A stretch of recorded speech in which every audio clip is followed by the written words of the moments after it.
C'est la première fois que la métropole toulousaine, l'agglomération toulousaine se dote d'un schéma directeur avec des objectifs, avec un calendrier sur plusieurs années.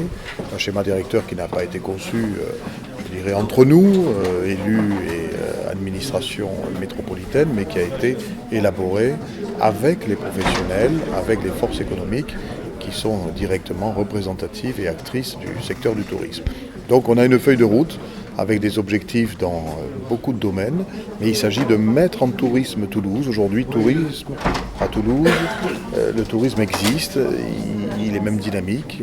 Pour autant, on pourrait être beaucoup plus fort. Quand on regarde les enquêtes d'opinion, que ce soit en France ou dans les pays proches, on s'aperçoit que Toulouse n'est pas perçue comme une destination touristique évidente. Eh bien, il faut qu'on le devienne. Alors évidemment, on ne va pas le devenir comme ça en le décrétant. Il faut des actions de promotion, il faut la mise en valeur de la ville, il faut également l'élaboration de produits touristiques, des circuits touristiques qui jouent sur les différentes thématiques, et on en a beaucoup. Voilà, donc il y a tout un travail, je dirais, de mobilisation des acteurs et surtout de coordination. Chacun doit paraître chez lui par des campagnes de communication dans les médias nationaux, voire même internationaux.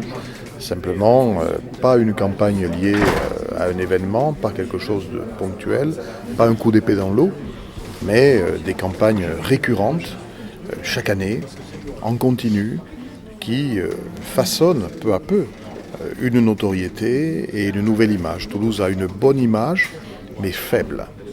On a de bons atouts, mais ils sont faiblement mis en valeur. Donc à nous de magnifier, de sublimer les atouts de Toulouse, et nous avons une chance formidable, c'est qu'on en a beaucoup. Et auprès de qui alors? Qui est visé? Est-ce que ce sont les Européens, les Chinois, parce qu'on en parle beaucoup aussi des Chinois? Alors, on doit évidemment faire tout un travail maintenant pour cibler, parce qu'on va pouvoir, je dirais, aller dans toutes les directions. Donc on doit regarder. Moi, ce que je pense, c'est que sur le tourisme français déjà, on a beaucoup à gagner, parce que les Français, c'est ceux qui sont les plus facilement atteignables comme cible de communication. Donc c'est une cible de clientèle potentielle, à mon avis, plus facile à atteindre. Et puis après, il faut qu'on regarde effectivement, selon ce que nous avons à proposer, quelles sont les clientèles étrangères à sélectionner et à cibler. Il y a tout un travail de fond à faire. Il n'a pas été fait jusqu'ici, nous allons le faire.